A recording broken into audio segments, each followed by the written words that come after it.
Dalam upaya meningkatkan daya saing produk lokal dan mendukung ketahanan pangan daerah, produk beras hasil panen petani lokal Buleleng digencarkan. Hal ini menjadi langkah konkret mendukung pertumbuhan ekonomi masyarakat di Buleleng.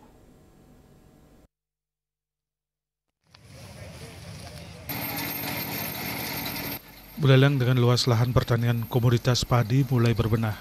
Produk beras lokal Buleleng tidak lagi dikirim ke luar daerah dalam bentuk gabah, namun diproduksi dan dipasarkan di daerah Buleleng sebagai beras andalan dengan kualitas terbaik. Untuk memenuhi kebutuhan beras di Buleleng, Pemkab Buleleng melalui Perumda Swatantra merangkul petani di Kabupaten Buleleng untuk bersama-sama menjadikan Buleleng sebagai daerah swasembada beras.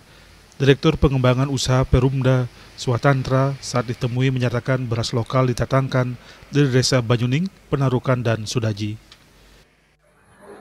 Untuk beras lokal sendiri, saat ini kita per harinya itu kita serap 21 ton Bu dari petani.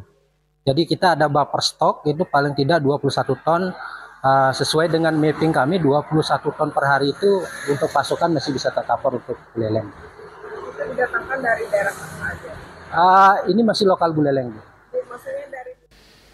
Ia menjelaskan beras lokal Buleleng hanya akan dipatok sesuai dengan harga pokok jika diambil saat operasi pasar.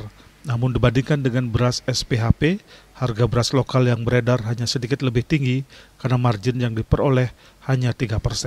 Dengan mengedarkan beras lokal Buleleng tidak hanya memunculkan produk lokal tapi juga mendorong kebanggaan terhadap hasil bumi daerah dari petani lokal untuk masyarakat Buleleng. Yasri Yuli, Bali TV.